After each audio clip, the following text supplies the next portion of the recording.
ওদের মেন্টাল সেটআপটা আসলে পারফরমেন্স, নিজের পারফরমেন্স না, ওদের মেন্টাল সেটআপটা হচ্ছে আমার টিম কিভাবে ভালো করবে, একটা টিম সেটআপ করার জন্য। মানে এটা খুবই মানে দুঃখজনক জায়গা যে বিশ্বকাপে কে ওপেনিং করবে এটা এখন আমরা ফিক্স করতে পারি। তোমাদের উপর কোনো চাপ নাই, তোমরা সবাই চাপ মুক্ত হয়ে খেলো। অন্যান্য খেলোয়াড়রা উত্তর দেয় মাঠে, আর আমাদের খেলোয়াড়রা উত্তর দেয় টিকটকে অথবা ফেসবুকে।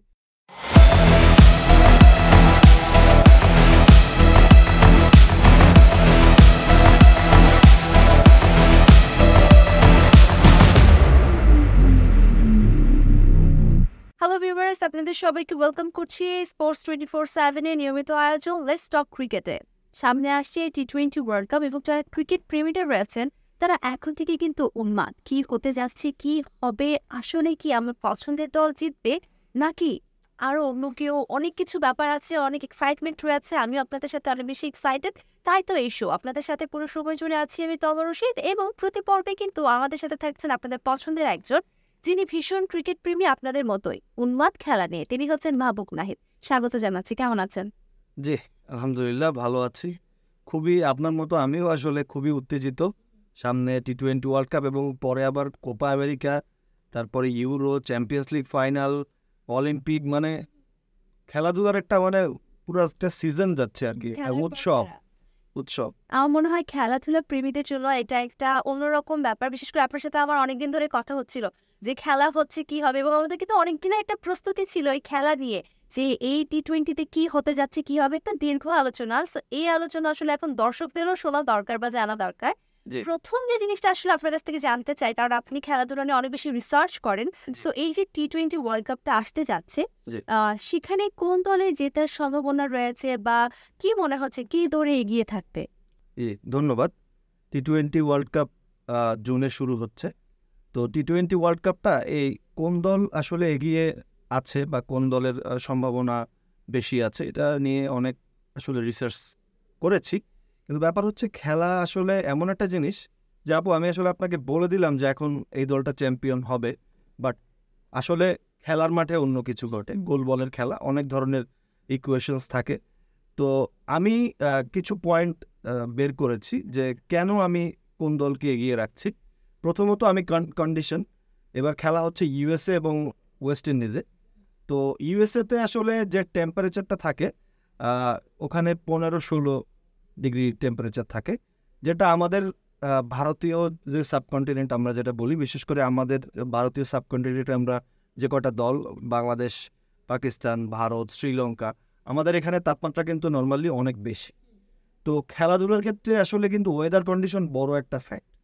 তো এই ওয়েদার কন্ডিশন যদি আমি বিবেচনা করি, সেক্ষেত্রে আমি অস্ট্রেলিয়া, ইংল্যান্ড, সাউথ আফ্রিকা এদেরকে এগিয়ে রাখবো, কারণ ওরা এই সমস্ত কন্ডিশনের সাথে ওয়েদারের সাথে ওরা ম্যাচ করতে ইউজ টু। এবং যেহেতু ওয়েস্ট ইন্ডিজে খেলা আছে অনেকগুলো, সেহেতু ওয়েস্ট ইন্ডিজ ওরা এবার বিশ্বকাপে খেলছে এবং ওদের মোটামুটি একটা ভালো দল, ওরা মাঝে অনেক উত্থান পতনের মধ্য দিয়ে গেছে, তো ওরা মোটামুটি একটা ভালো দল গুছিয়েছে।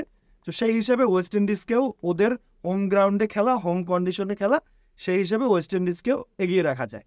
এরপরে আরেকটা দলকে আমি এগিয়ে রাখবো, সেটা হচ্ছে যে ভারতকে কেন এগিয়ে রাখবো, সেটা হচ্ছে কারণ হচ্ছে আপনার ইউএসএ এবং ওয়েস্ট ইন্ডিজের যে পিচগুলো, ওখানকার বেশিরভাগ পিচ হবে স্লো পিচ, এবং এই স্লো পিচে স্পিন বোলিংটা খুব কাজে দিতে পারে, এবং স্পিন বোলিংটা আপনার ক্লিক করতে পারে। যদি স্পিন বোলিংটা ক্লিক করে, সেক্ষেত্রে ভারতের একটা সুযোগ থাকবে, কারণ হচ্ছে ওদের বিশ্বমানের স্পিনার রয়েছে 3-4 জন, এবং পাশাপাশি ওরা স্পিনে অনেক ভালো খেলে, মানে ব্যাটিংয়ের ক্ষেত্রে ওরা অ্যাডভান্টেজ পাবে। একে হচ্ছে ওদের বলার ভালো, আবার ব্যাটিংয়ে ওরা ইয়ে করবে। আর সর্বশেষে আমি যে দলটার কথা বলবো সেটা হচ্ছে পাকিস্তান।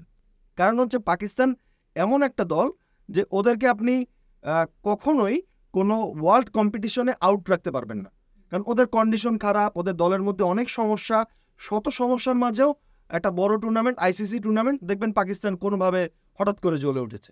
তো এই কারণে আমি মানে যদি ক্যাটাগরি করি, আমার কাছে মনে হচ্ছে Australia, England, India, West Indies এবং পাকিস্তান।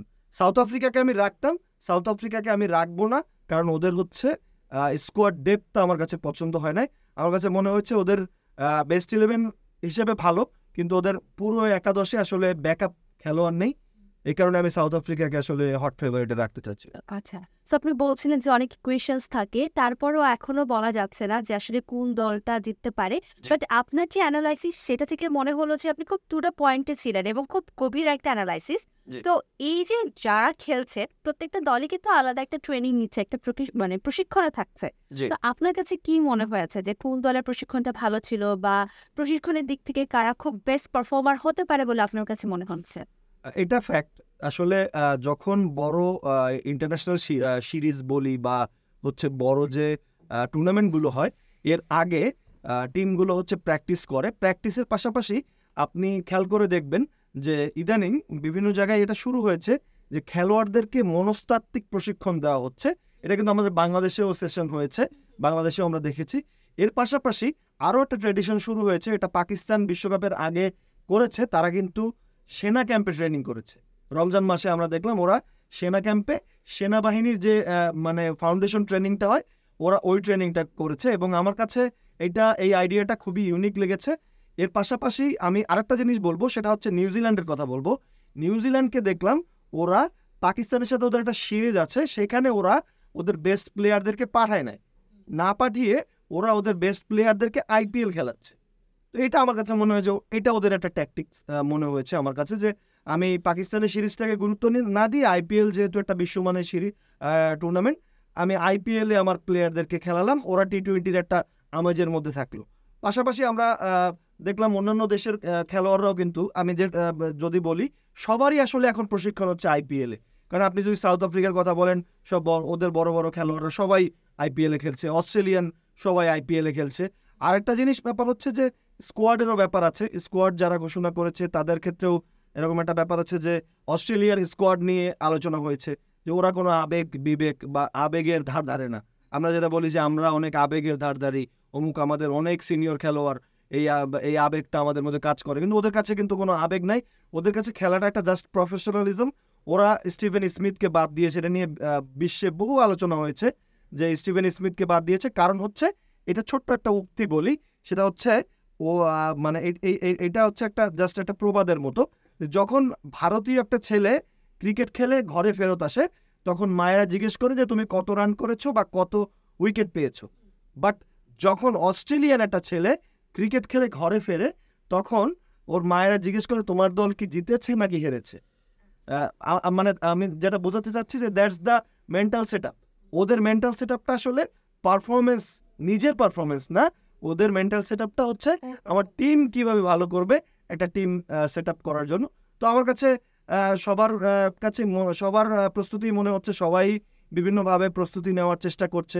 বাংলাদেশও দেখলাম আমরা, আমাদের বাংলাদেশের খেলোয়াড়দেরকেও দেখলাম যে অলিম্পিক ট্র্যাকে ওদেরকে বিভিন্ন প্র্যাকটিস করানো হচ্ছে, বিভিন্ন দৌড়ের বা বিভিন্ন করা হচ্ছে, বা ঘরের মাঠে সিরিজ খেলছে, আয়ারল্যান্ডের সাথে সিরিজ খেলছে। মোটামুটি সবাই চেষ্টা করছে আসলে।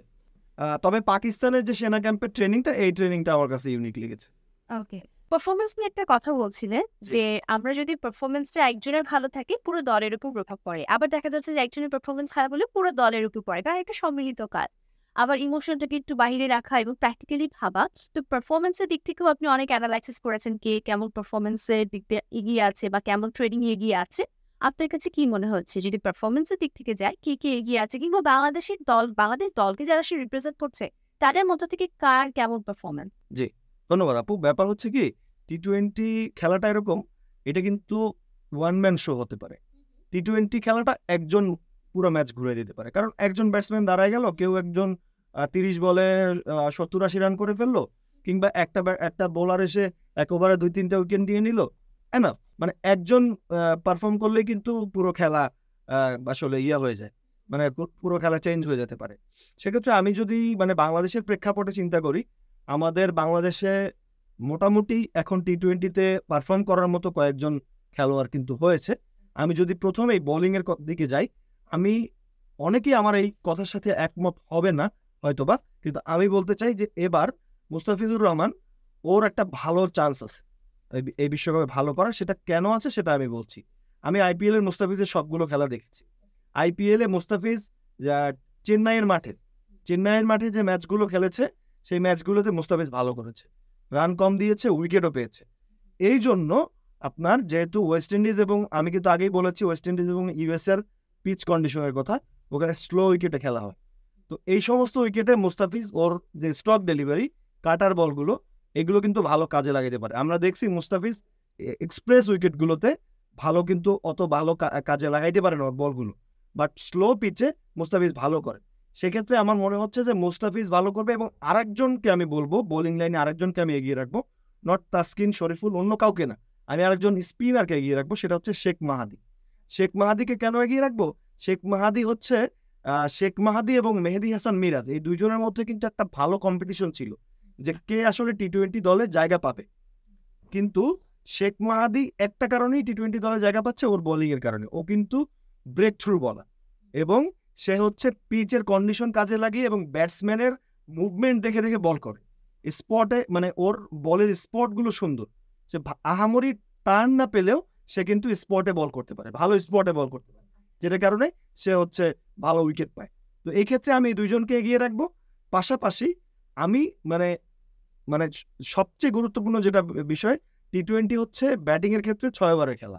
আপনি পাওয়ার প্লেটা কি করছেন? আপনি পাওয়ার প্লে রান না করতে পারেন, পাওয়ার প্লেতে উইকেট দিবেন না, এইটা হচ্ছে আপনার ট্যাকটিক্স। কিন্তু মানে ওয়ার্ল্ড ওয়াইড কিন্তু আসলে আবার অন্য খেলা হয়ে গেছে, ওরা আবার উইকেট 2-1টা যাক, কিন্তু আমি পাওয়ার প্লেতে 70-80 রান তুলবো। কিন্তু আমাদের ক্ষেত্রে হয় কি, আমরা আসলে 1-2টা উইকেট পড়ে গেলে আমরা বেশি আসলে হতাশায় পড়ে যাই। এই জন্য আমাদের ক্ষেত্রে ট্যাকটিকটা এরকম যে আমরা উইকেট হারাবো না, 40-45 রান করলেই হলো। কিন্তু হওয়া উচিত ছিল কিন্তু যে আমি উইকেট যায় যাক, আমি 70-80 রান করবো। তো এই ক্ষেত্রে ওপেনারদের উপরে খুব বড় একটা মানে নির্ভরশীলতা কাজ করে। বাট আমাদের আসলে টি-20তে ওপেনার কে আসলে ওপেন করবে আমরা এখনো জানি না। তো মানে এটা খুবই মানে দুঃখজনক জায়গা যে বিশ্বকাপে কে ওপেনিং করবে, এটা এখন আমরা ফিক্স করতে পারিনি। বাট যদি কোনো ওপেনাররা ক্লিক করে তাহলে কিন্তু ম্যাচ ঘুরে যাওয়ার সম্ভাবনা থাকে।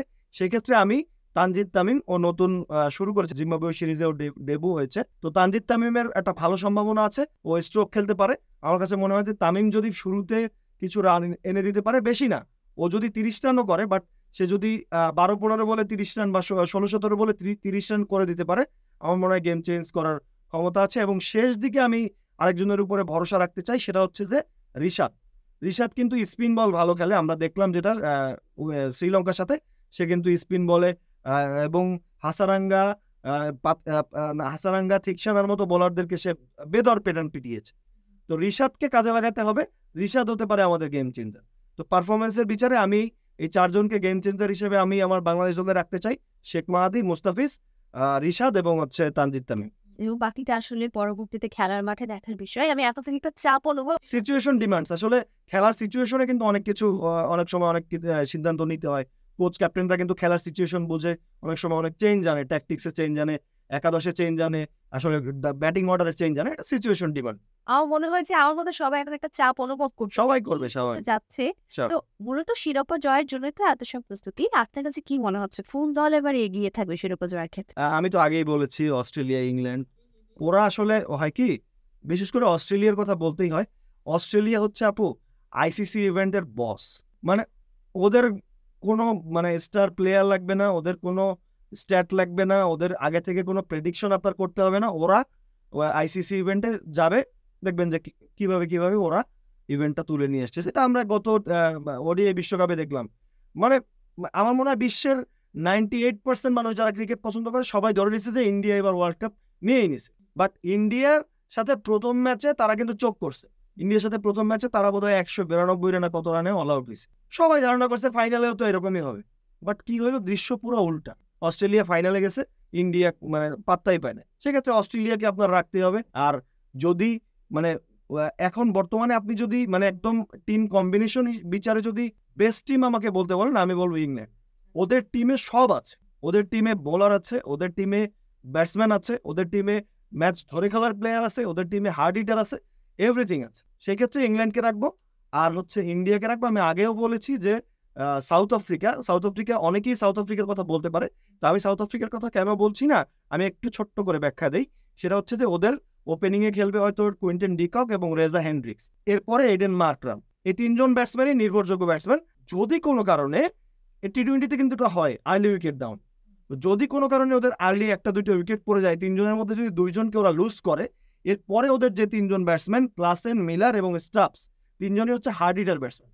এই তিনজনের মধ্যে দুইজন যদি আর্লি কলাপস করে তখন কিন্তু এদের উপর একটা চাপ আসবে এবং এরা ওই চাপটা নিতে পারবে কিনা আমার কাছে এটা খুবই মানে আমার কাছে এটা সংশয় লাগে, কারণ ওরা হচ্ছে হার্ড হিটার ব্যাটসম্যান। ওরা ম্যাচ ধরে খেলার প্লেয়ার না। ওদেরকে আপনি বলেন যে ভাই 10 বলে তোমার 30 রান করতে হবে, ওরা ওই প্লেয়ার। তো ওদেরকে যদি আপনি বলেন যে তোমার ম্যাচ ধরে খেলতে হবে, তখন এটা ডিজাস্টার হতে পারে। তো সেই ক্ষেত্রে আমি আসলে ওদের ওই মিডল অর্ডারে নির্ভরযোগ্য ভালো ব্যাটসম্যান নেই। আমাদের যেমন মাহমুদুল্লাহ রিয়াদ, তাকে আপনি যদি বলেন যে তুমি ধরে খেলো, ধরে খেলবে। তাকে যদি বলো যে তুমি হার্ড হিটিং করো, হার্ড হিটিং করবে। তো এরকম প্লেয়ার ওদের মিডল অর্ডারে আমি অভাব পেয়েছি, এই জন্য আমি সাউথ আফ্রিকাকে একটু পিছনের দিকে রাখতেছি, বাট তাও তাদের সম্ভাবনা আছে। এরপরে ইন্ডিয়া তো আমরা সবসময় জানি ওরা সবসময় আসলে একটা ভালো টিম নিয়ে আসে। যদিও এবার ওদের স্কোয়াড ঘোষণা নিয়ে ইন্ডিয়ার আপনার সাধারণ জনগণের মধ্যে, ক্রিকেট প্রেমীদের মধ্যে অনেক আসলে প্রশ্ন আছে। ওরা অনেক ইম্পর্টেন্ট খেলোয়াড়কে ড্রপ করছে, এটা নিয়ে বিসিসিআই কে অনেক গালাগালিও দিচ্ছে ইন্ডিয়ার মানুষ। তো বলা যায় না, তারপরেও ইন্ডিয়া আসলে ভালো করতে পারে, যেহেতু স্পিন বোলিং কন্ডিশনে খেলা হচ্ছে। তারপরে আমি তো বললামই যে পাকিস্তান, এদেরকে আপনি কখনোই আউট করতে পারবেন না, কারণ ওরা 21 বিশ্বকাপে সেমিফাইনাল খেলছে, 22-এ ফাইনাল খেলছে। তো তাদেরকে আপনি একটা কন্টেন্ডার হিসেবে ধরতেই পারেন। সো আরেকটা জিনিস আসলে খুব ইদানিং আমার চোখে পড়ছে, সেটা হচ্ছে বিসিবি প্রেসিডেন্ট পাপন বলেছেন যে টি-20 বিশ্বকাপ বাংলাদেশ দলের টার্গেট। তো সেই ক্ষেত্রে কি মনে হয় যে বাংলাদেশ দল কি ভালো পারফরমেন্স দেখাতে পারবে? উনি এটা বোধহয় গত বিশ্বকাপে বলেছিলেন যে আমাদের টার্গেট পরের বিশ্বকাপ। তার মানে আমরা কিন্তু এই কথাটা ভুলি নাই। উনি যদিও ভুলে যেতেও পারেন, আমরা ভুলি নাই যে উনি বলেছিলেন যে আমাদের টার্গেট পরের বিশ্বকাপ। তার মানে অনেক ভাইরাল হয়েছে, হ্যাঁ ভাইরাল হয়েছে। তার মানে ওনার এই বিশ্বকাপ টার্গেট। সেই হিসাবে আমি আসলে বাংলাদেশকে কখনোই মানে একদম বাস্তব, যদি বাস্তববাদী আমাকে হতে বলেন, তাহলে আমি কখনোই বাংলাদেশকে টি-20 বিশ্বকাপ জয়ী মানে সম্ভাব্য দল হিসাবে আমি রাখবো না, কারণ এটা সম্ভব না, কারণ আমাদের টি-20 খেলার কন্ডিশন ওরকম না। বাট আপনি যদি সুপার 8-এ না যেতে পারেন, আমি মনে করবো যে এইটা আসলে একদমই অন্যায় হবে। সুপার 8-এ কেন যাওয়া উচিত সেটা একটু আমি ব্যাখ্যা। সুপার 8-এ এই কারণে যাওয়া উচিত, বাংলাদেশের গ্রুপে আছে Nepal, Netherlands, Sri Lanka, South Africa. Nepal আর নেদারল্যান্ডসের ম্যাচ যদি আমরা না জিতি, তাহলে আমাদের খেলারই দরকার নেই, এটা জেতাই উচিত। নেপাল নেদারল্যান্ডস ম্যাচ ধরলাম আমরা জিতলাম, আমি ধরে নিলাম যে সাউথ আফ্রিকার ম্যাচটা ওটা আমাদের খুবই কঠিন ম্যাচ, ধরে নিলাম এটা সত্যি খুবই কঠিন ম্যাচ, ওটা বাদ। আর শ্রীলঙ্কা এখন আমাদের গ্রেটেস্ট রাইভালের পর্যায়ে চলে গেছে।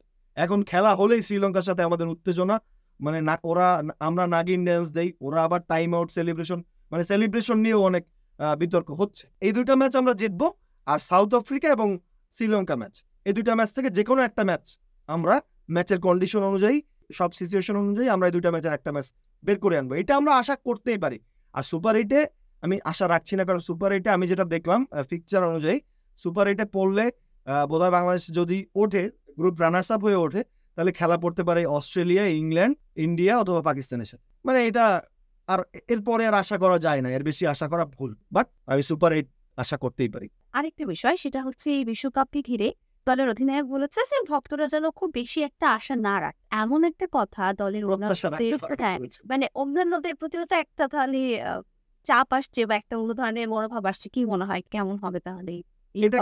এটাকে দুইটা দিক দিয়ে দেখা যায়।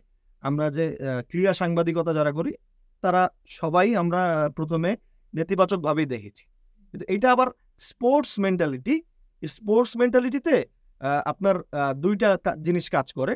একটা হচ্ছে আমি নির্ভর হয়ে খেলা, ধরুন আমরা তো খেলেছি, আমি এখনো খেলি।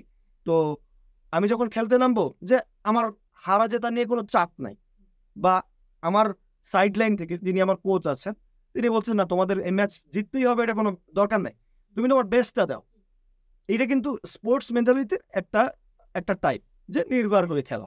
আপনি আপনার প্লেয়ারদেরকে চাপ দিলেন না, ক্যাপ্টেন হিসেবে তিনি এটা বলতেই পারেন যে আমাদের উপর প্রত্যাশা রাখবেন না। তাহলে প্রত্যাশা রাখলে কি হয়, অনেক প্রত্যাশা রাখলাম, তারা করলো একদম জিরো পারফরমেন্স, তখন আমাদের বেশি খারাপ লাগে। আবার হয় কি, যে প্রত্যাশা ভাই কেন রাখবো না, আপনারা ক্রিকেট খেলেন কত বছর হয়েছে, বাংলাদেশ টেস্ট স্ট্যাটাস পেয়েছে 24 বছর হয়েছে। তো বাংলাদেশকে এখন আর নতুন দল বলা যাবে না, বাংলাদেশ ছোট দলও না। তো এই জায়গায় আমি কেন প্রত্যাশা রাখবো না, এটা দুইটা মেন্টালিটি আছে। আপনি ইতিবাচক ভাবেও দেখতে পারেন, নেতিবাচক ভাবেও দেখতে পারেন। তবে আমার মনে হয় উনি এটা সোশ্যাল মিডিয়ায় না বলে উনি ড্রেসিং রুমে ওনার খেলোয়াড়দেরকে এই কথাটা বলতে পারতেন যে তোমাদের উপর কোনো চাপ নাই, তোমরা সবাই চাপ মুক্ত হয়ে খেলো। বাট উনি সোশ্যাল মিডিয়ায় বা মিডিয়ার সামনে এসে বলা উচিত ছিল যে আমরা আমাদের বেস্টটা ট্রাই করব, বাকিটা আল্লাহর ইচ্ছা, বা আপনারা আমাদেরকে দোয়া করবেন, আমাদেরকে সাপোর্ট জানাবেন। প্রত্যাশা রাখতে পারবেন না, এইটা বোধহয় মিডিয়ায় বলা ঠিক হয়নি। সো এই সবকিছুর ভিতরেই ধরেন আপনাকে এখন আমি একটা ক্ষমতা দিতে চাই, জি। যে ক্ষমতার সুবাদে বিশ্বকাপ সামনে রেখে আপনি যেই পরিবর্তনটা আনা উচিত বা আনতে চান সেটা করতে পারবেন, তাহলে সেটা কি পরিবর্তন হবে, কেন হবে? বাংলাদেশ আসলে কি এটা বোধহয় আমাদের কোনো একজন নির্বাচক বা কেউ একজন বলেছিল যে আমাদের আসলে কিছু করার নাই, কারণ আমাদের পাইপলাইনে খেলোয়াড় নেই। এই জন্য মানে আমাদের ওই যে 15-20-25 জন যারা খেলোয়াড় আছে, এরাই মোটামুটি ঘুরে ফিরে বারবার এরাই আসছে, এদেরকে আনতে হচ্ছে। মানে উই আর বাউন্ড টু, মানে আমাদের আর কিছু করার নাই। কেন করার নাই? কারণ আমাদের পাইপলাইন নেই। এবার আসি কেন পাইপলাইন নেই? মানে আপনার এই প্রশ্নের উত্তরটা আমি একটু ব্যাখ্যা দিচ্ছি। পাইপলাইন নেই কেন? কারণ আমাদের এইজ লেভেলের খেলাধুলার অবস্থা একদমই খারাপ। আমাদের বিসিবির কিন্তু অনেক টাকা পয়সা, তারা অর্থনৈতিকভাবে তারা অনেক বড়লোক, আমরা বারবারই মিডিয়াতে দেখি। তো এত টাকা পয়সা থাকার পরেও এইজ লেভেলে খেলাধুলা হয় না। এইজ লেভেলে খেলাধুলা হয়, কিন্তু ছেলেপেলে দেখা যায় যে বাড়ি থেকে যাওয়ার রিক্সা ভাড়াও থাকে না। তো তাদেরকে কনভেন্সটা দেওয়া হয় না, তাদেরকে একটা দিয়ে দেওয়া হয় না। তো এই জায়গা থেকে মানে আপনি দেখবেন যে প্রত্যেকটা ক্রিকেট প্লেয়িং দেশ, ফুটবল প্লেয়িং দেশ, তারা মানে শিশুদের খেলায় কতটা গুরুত্ব দেয়। আপনি যদি দেখেন, আপনি যদি ফুটবলের ক্ষেত্রে যান, বার্সেলোনা বলেন, রিয়াল মাদ্রিদ বলেন, এদের প্রত্যেকটা বয়সের টিম আছে। তো এরা ওই সমস্ত টিমকে ওইভাবে প্যাট্রোনাইজ করে করে একটা হাই পারফরমেন্স স্কোয়াড বানায়, একটা এ দল বানায়, একটা মেইন দল বানায়, মানে 3টা দল থাকে। তো হাই পারফরমেন্স যারা এসপিতে যারা খেলবে, তা এই এইচপি আবার হচ্ছে জাতীয় দল। আবার আমরা দেখি যে যখন এই দলের খেলা হয় তখন জাতীয় দলের খেলোয়াড়দেরকে দেখি। মানে আমাদের বিকল্প কোনো খেলোয়াড় নেই। তা আপনি আসলে কোথায় চেঞ্জ করবেন আপু? আপনার তো বিকল্প কিছু নাই। এখন আপনি যদি বলতে চান যে চেঞ্জ কোথায় করবেন, এটা নিয়ে আমি আজকে সকালেও একজনের সাথে কথা হয়েছে, যে আমাকে যদি কেউ বলে যে চেঞ্জ করার কথা, তো আমি সেক্ষেত্রে বলবো যে আমি লিটন কুমার দাস, ওনাকে আর আসলে আমি জাতীয় দলে চাই না। কারণ একটা মানুষকে সুযোগ দেওয়ার সর্বোচ্চ শিখরে, সেটা বোধহয় আমার হিমালয় পর্বত পাড়িয়ে গেছে, তাকে যতটা সুযোগ দেওয়া হয়েছে, তার সুযোগের পরিমাণ এতই বেশি দেওয়া হয়েছে। এরকম সুযোগ কাউকে দেওয়া হয় না। এরকম সুযোগ যদি ইমরুল কায়েসকে দেওয়া হতো, এরকম সুযোগ যদি জুনায়েদ সিদ্দিককে দেওয়া হতো, আমার মনে হয় এরা এর চেয়ে অনেক ভালো করতে পারে। এত সুযোগ তাকে দেওয়া হয়েছে, আমার মনে হয় তাকে ওপেনিং থেকে সরানো উচিত। এর চেয়ে যদি তার বদলে তার জায়গায় সৌম্য সরকারকে দেওয়া হয়, আমরা হয়তোবা সৌম্য সরকারের ব্যাটিং না পাইলেও মাঝে মাঝে তিনি কিন্তু বোলিং এ এসে 2-1টা উইকেট নেয়। তো সেই ক্ষেত্রে আমার মনে হয় যে আপনি যদি আমাকে বলেন যে একটা চেঞ্জ আপনি টিমে করেন, তো আমি তাহলে এইটাই চেঞ্জ করবো যে লিটন কুমার দাসকে বাদ দিয়ে আমি ওই জায়গায় সৌম্য সরকার। যে ওপেনিং এ আপনি হচ্ছে সৌম্য সরকারকে নিতে চান, জি। এর বাহিরে আপনি আর কাকে কাকে দেখতে চান? কাকে কাকে দেখতে চাই আসলে, আমি তো আবারও বললাম যে আপনাকে যদি একাদশ নির্বাচন করতে হয়, আপনার জন্য এটা খুব সহজ কাজ হবে, বাংলাদেশ দলের একাদশ নির্বাচন। আমি দেখলাম যে ইন্ডিয়া, মজার ব্যাপার, আমরাও এটা করেছি, যে ইন্ডিয়ার বাদ পড়া খেলোয়াড়দেরকে নিয়ে একটা একাদশ বানিয়েছি আমরা আমাদের স্পোর্টস 24/7। কারণ ওদের এত খেলোয়াড় যে বাদ পড়া খেলোয়াড়দেরকে নিয়ে একাদশ বানানো হয়েছে, এবং সেই একাদশটা বিশ্বমানের হয়। এবার আমরা দেখলাম পাকিস্তান, তারা হচ্ছে আপনার সম্ভবত আয়ারল্যান্ড এবং ইংল্যান্ডের সাথে একটা সিরিজ খেলবে, সেখানে তারা 18 জনের স্কোয়াড ঘোষণা করেছে। তারপরেও তাদের দেশে বিক্ষোভ যে অমুককে নেওয়া হয় নাই, মোহাম্মদ হ্যারিসকে নেওয়া হয় নাই, ওয়াসিম জুনিয়রকে নেওয়া হয় নাই, উসমান খানকে নেওয়া হয় নাই, একে নেওয়া হয় না, ওকে নেওয়া হয় নাই। তা আপনি তো ভাই কাকে বলবেন? সবাইকেই নিছে, কারণ আমার আর সুযোগ নাই। বাট আমি মনে হয় যে জাতীয় দলে আমার যেটা মনে হয়, আমি জানি না এই সিদ্ধান্তটা আসলে কিভাবে আসবে, সাইফুদ্দিন, আমার মনে হয় সাইফুদ্দিনকে আসলে জায়গা দেওয়া উচিত। সেই ক্ষেত্রে ড্রপ কাকে করব? আমার মনে হয় যে একজন ব্যাটসম্যান ড্রপ করে হলেও সাইফুদ্দিনকে রাখা উচিত, কারণ সাইফ ব্যাটিংয়েও ভালো করতে পারে। তো আমার মনে হয় সাইফুদ্দিন আমাদের পেস বোলিং অলরাউন্ডার, আমাদের বাংলাদেশে এখন পর্যন্ত ওইভাবে কেউ আসে নাই।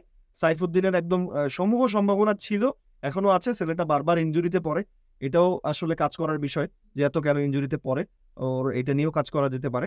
তবে সাইফুদ্দিনকে আমি মানে মন থেকে চাইবো যে সাইফুদ্দিন দলে থাকবে। আচ্ছা, আর বোলিং অ্যাটাক নিয়ে যদি কথা বলি তাহলে সেটা কেমন? বোলিংয়ে অবশ্যই মুস্তাফিজকে রাখতে হবে, মুস্তাফিজ, তাসকিন এবং শরীফুল।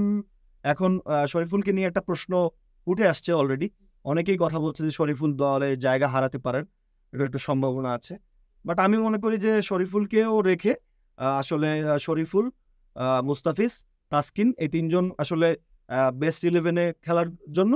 আর অপশন হিসেবে তানজিম হাসান সাকিবকে থাকবে, আর হচ্ছে আমার বারবারও এই একই কথা বলছি, সাইফুদ্দিনকে আসলে দলে অলরাউন্ডার হিসেবে খেলার জন্য, ওকে বলার হিসেবে কাউন্ট করলে আইদার শরীফুল অথবা তাসকিন আইদার আমার মনে হয় শরীফুলকেই ড্রপ করতে হবে, কারণ তাসকিন বা মুস্তাফিজকে আসলে ড্রপ করার সুযোগ নাই। তো সেক্ষেত্রে শরীফুলকে ড্রপ করতে হবে। আমার মনে হয় ড্রপটা না করে তাকে ব্যাটসম্যান অলরাউন্ডার হিসেবে টিমে রাখা যায়। আরেকটা বিষয় সেটা হচ্ছে আমাদের অধিনায়ক নাজমুল হোসেন শান্ত কি যোগ্য আপনার কাছে কি মনে হয়? নাজমুল হোসেন শান্তর কথা বলতে গেলে আসলে অনেক বড় একটা গল্প করতে হয়। সেটা হচ্ছে যে লর্ড শান্ত থেকে অধিনায়ক শান্ত। আমার মনে হয় বাংলাদেশের ক্রিকেটে মানে আমাদের যে বোলিংয়ের শিকার হয় খেলোয়াড়রা সোশ্যাল মিডিয়ায়, এটা খুব খারাপ এবং কষ্টের। কারণ যেভাবে আসলে তাদেরকে ব্যক্তিগতভাবে অ্যাটাক করা হয়, খেলোয়াড়রা খারাপ খেললে সমালোচনা হবে, মিডিয়ায় কথা হবে, সেটা ঠিক আছে। কিন্তু শান্তকে যেভাবে ট্রল করা হয়েছে আপু, এই ট্রল আসলে আমার মনে হয় না পৃথিবীতে কেউ হয়েছে কি। ওই জায়গা থেকে শান্ত এখন কনসিস্টেন্স আছে, তার মোটামুটি আছে বলা যায়, মোটামুটি ভালো পারফরমেন্স করছে, আর স্কোয়াডে জায়গা পেয়েছে, একাদশে জায়গা নিয়েছে, তারপরে ক্যাপ্টেন হয়েছে। শান্তকে আমার কাছে মনে হচ্ছে যে আপনি আসলে মানে স্পোর্টসটা, যে কোনো স্পোর্টসেরই যে কোনো একটা আপনি ডিসিশন নিলেন, আপনি নতুন একজন কোচ নিলেন, আপনি নতুন একজন ক্যাপ্টেন বানালেন, আপনি নতুন একজন নির্বাচক বানালেন, যে কোনো ডিসিশন আপনি নিলেন, সেটাকে এই ডিসিশনটা পরে আপনার এটা রেজাল্ট পাওয়ার জন্য আপনাকে সময় দিতে হবে।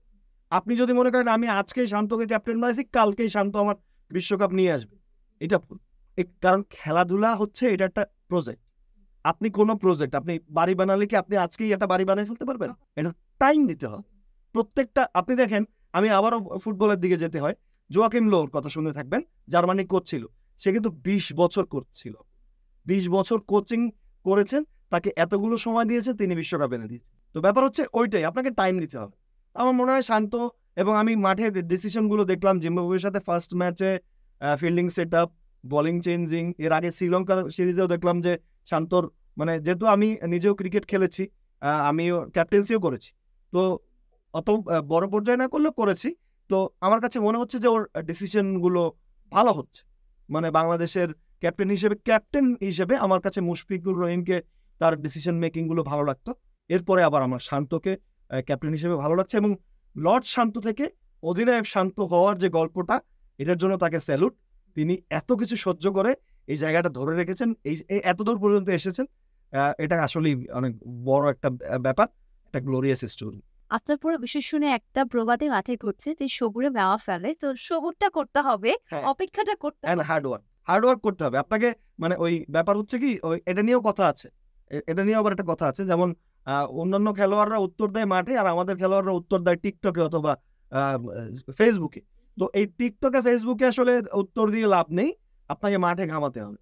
আমরা দেখেছি মাহমুদুল্লাহ রিয়াদ কিভাবে স্কোয়াডে ব্যাক করেছেন, তিনি মিরপুরে একা অনুশীলন করেছেন, ঘাম জড়িয়েছেন। এই 38 তার বয়স বোধ হয়, এই বয়সেও তিনি যে কষ্ট করেছেন স্কোয়াডে ফেরার জন্য, আমার মনে হয় এই স্কোয়াডে ফেরার জন্য আপনাকে দলে রাখেনি, এজন্য ওই ফেসবুকে হ্যাশট্যাগ দিয়ে স্ট্যাটাস না দিয়ে আপনি মাঠে গিয়ে খাটেন, আমার মনে হয় সেটা বেস্ট হয়। এই যে আইপিএল হচ্ছে এখন বিশ্বকাপের আহা মুহূর্তে, তো এর জন্য ভারতীয় প্লেয়ার বা দলদের কোনো প্রভাব পড়ছে, কিংবা আন্তর্জাতিক মানে যে সকল প্লেয়াররা খেলছেন তাদের কি এতে কোনো লাভ হচ্ছে, নাকি ইনজুরির সম্ভাবনা আরো বেড়ে যাচ্ছে, কি মনে হয়? যারা খেলে তাদের খেলার মধ্যেই থাকতে হবে, কারণ খেলার মধ্যে না থাকলে বরঞ্চ তারা ছন্দপতন হবে। তো আইপিএল নিয়ে আমি বারবারই একটা কথা বলেছি, আইপিএল আমার কাছে মনে হয় পুরোপুরি স্ক্রিপ্টেড একটা টুর্নামেন্ট, এটা জুয়ার একটা আখড়া, এবং এটার রেজাল্ট ইন্ডিয়া এখন পর্যন্ত পায় না, কারণ আইপিএল শুরু হওয়ার পরে তারা কিন্তু টি-20 বিশ্বকাপ জিততে পারে না। বিশ্ব টি-20 সবচেয়ে বড় আসর যারা খেলে তারা টি-20 বিশ্বকাপ জেতে না, এটা আসলে হতাশার। এটার পিছনে তাদেরও দায় আছে, তারা ব্যাটসম্যানদের জন্য পিচ বানাচ্ছে, মানে তারা চায় হচ্ছে রান, 200 রান হবে, 250 রান হবে, 300, কোন দিন 500 রান হয়ে যায়, এবং কোন দিন 720 রান হয়ে যায়, প্রত্যেক বলে ছক্কা মেরে দেয়। এটা নিয়ে আমি খুব ভয়ে আছি। তো এই জন্য আমার কাছে মনে হয় না এটা দিয়ে ওদের খুব যে রেজাল্ট আসবে, এটা আমার কাছে মনে হয় না। বরঞ্চ তারা যদি স্পোর্টিং উইকেট, নিউজিল্যান্ডের মতো বাউন্সি উইকেট, বিভিন্ন ভ্যারিয়াস মানে ডিফারেন্ট টাইপসের উইকেটে তারা যদি আইপিএল খেলাটা চালাতো, আমার মনে হয় এটাতে তাদের প্র্যাকটিসটা ভালো হতো, এবং তারা নিজেরাও, বিসিসিআই যে নির্বাচক কমিটি যারা আছে, তারা নিজেরাও হয়তো বা এই আইপিএল এর উপর ভরসা রাখেন না, কারণ তারা আইপিএল এর বড় বড় পারফরমারদেরকে তাদের স্কোয়াডে রাখেননি। তারাও জানেন যে এই টুর্নামেন্ট আমাদের আসলে সাফল্যের চাবিকাঠি নয়। এই জন্য আমার মনে হচ্ছে যে এই প্র্যাকটিসটা আমার মনে হয় না কাজে আসবে। এই প্র্যাকটিস একদমই অযথা মনে হয়েছে। বাট বিশ্বের অন্যান্য দেশগুলো আমরা দেখলাম যে তারা তাদের সিরিজের প্লেয়ারগুলো না খেলিয়ে আইপিএলে খেলাচ্ছে। তারা হয়তো বা এটার পিছনে কোনো স্টোরি আছে, তাদের এটার পিছনে তারা কোনো রেজাল্ট খুঁজে পাচ্ছেন। বাট আমার কাছে মনে হয় না আইপিএল একটা ভালো মানে প্রস্তুতি বলে মনে হয় না। বাট এতে কি বিশ্বকাপের খেলার ক্ষেত্রে কোনো প্রকার হ্যাম্পারের সম্ভাবনা রয়েছে? ফিটনেস থেকে শুরু হ্যাঁ, ফিটনেস থেকে শুরু করে অবশ্যই আছে। মায়াঙ্ক যাদব নামে একটা খেলোয়াড় ওদের উঠেছিল। ছেলেটা কিন্তু ১৫০ স্পিডে বল করছিল এবং সবাই ধরে নিয়েছিল যে ও বিশ্বকাপের স্কোয়াডে কল পাবে। বাট ছেলেটা কিন্তু ইনজুরিতে পড়েছে। মোহাম্মদ সামিকে দেখলাম ইনজুরিতে পড়েছে। তো এই যে সামি কিন্তু বিশ্বকাপের ওডিআই বিশ্বকাপের লাস্ট ওডিআই বিশ্বকাপের টপ পারফর্মার ছিল। তো এই যে ইনজুরি এইটার আসলে রিস্ক থাকবেই। কিন্তু আপনি খেলার বাইরে তো থাকতে পারবেন, খেলতেই হবে। একদম শেষ একটা প্রশ্ন করতে চাই আবারও আমাদের নিজের দেশ নিয়ে নিজের দল নিয়ে। জি। বাংলাদেশ দলে টি-20 বিশ্বকাপে জেতার সম্ভাবনা কতটুকু আপনার মনে হচ্ছে এবং এই সম্ভাবনা আরো বাড়ানোর ক্ষেত্রে কি করা যেতে পারে? বাংলাদেশ দলের টি-20 বিশ্বকাপ চ্যাম্পিয়ন হওয়ার কোনো সম্ভাবনা নেই। এটা আপনাকে বাস্তববাদী হতেই হবে। কারণ আপনি যদি বলেন এখন এই কথা আপনাকে ধরে মানুষ পিটাবে। কারণ বাংলাদেশ দলে আমি একটা ছোট্ট স্ট্যাট এখানে দিতে চাই। বাংলাদেশ ক্রিকেট দলের যারা ব্যাটসম্যান আছেন তাদের 140+ স্পিডের যে বল, সেই বলে তাদের স্ট্রাইক রেট হচ্ছে ১০১ টি-20 মানে খুবই জঘন্য এটা। তো এই জায়গা থেকে আপনি এবং আপনি আমাদের বাংলাদেশ দলের প্লেয়ারদের স্ট্রাইক রেট দেখেন। কারো স্ট্রাইক রেট আমার মনে হয় না ১৩০-এর উপরে আছে। ২-১ জন থাকতে পারে, তাও খুবই সীমিত। তো এই জায়গাটা আসলে উন্নতি করতেই হবে এবং এইটার ক্ষেত্রে বাংলাদেশের ওই আইপিএল এর যে সেম ট্যাবলেট বাংলাদেশের জন্য সেম ট্যাবলেট। এখানে আমরা বাংলাদেশে যেটা করে থাকি আমাদের স্পিন বোলিং উইকেট বানাই। এখানে ভালো দলদেরকে ডেকে আনি, আমরা ৩-৪টা স্পিনার খেলাই, আমরা ম্যাচগুলো উইন করি। বাট এই উইনগুলো আমাদের কোনো কাজে আসে না, যেটা আমরা ২১-এর বিশ্বকাপের আগে দেখলাম। কারণ ২১-এর বিশ্বকাপের আগে আমরা অস্ট্রেলিয়ার সাথে 4-1 সিরিজ জিতছি, নিউজিল্যান্ডের সাথে 3-2 সিরিজ জিতছি। বাট আমরা অস্ট্রেলিয়ার সাথে বোধহয় ৬৭ রানে অল আউট হয়েছিলাম বিশ্বকাপে। সো এই প্র্যাকটিস করে আপনার কোনো কাজ হবে না। আপনাকে স্পিন বোলিং ট্র্যাকেও খেলতে হবে, আপনাকে স্পোর্টিং উইকেটে খেলতে হবে, আপনাকে বাউন্সি উইকেটে খেলতে হবে, সব ধরনের উইকেটে খেলতে হবে এবং আপনার খেলোয়াড়দেরকে এইজ লেভেল থেকে তুলে আনতে হবে, প্যাট্রোনাইজ করতে হবে। টাকা থাকলেই হবে না, খরচ করতে হবে। আলোচনা করতে গেলে দেখা যাচ্ছে সারাদিন শেষ। আরো আলোচনা আসে, তবে একটা টাইম ফ্রেমের ভেতরে আলোচনা করতে হচ্ছে। তো আজকের মতো আলোচনা এখানেই স্থগিত করতে চাচ্ছি। আবারও পরের এপিসোডে আরো অনেক বিস্তারিত আলোচনা করব আপনার সাথে এই খেলাধুলা নিয়ে। অনেক ধন্যবাদ যে আপনি এসেছেন এবং এত বিস্তারিত একটা আলোচনা হলো, এত অ্যানালাইসিস করা হলো। ধন্যবাদ আপনাকে। জি, আপনাকেও ধন্যবাদ। দর্শক, এই ছিল আমাদের লেটস টক ক্রিকেটে। আশা করছি আপনারা আপনাদের মনের অনেক প্রশ্নের উত্তর পেয়েছেন। আপনাদের মনে যদি আরো কোনো প্রশ্ন থাকে অবশ্যই সেগুলো কমেন্ট বক্সে আমাদেরকে জানাবেন। পরবর্তী আয়োজনে সেই প্রশ্নগুলোর উত্তর আমরা অবশ্যই আপনাদেরকে দেওয়ার চেষ্টা করব। সে পর্যন্ত ভালো থাকুন, সুস্থ থাকুন, বেশি করে খেলাধুলা দেখুন আর স্পোর্টস 24/7 এর সাথেই থাকুন।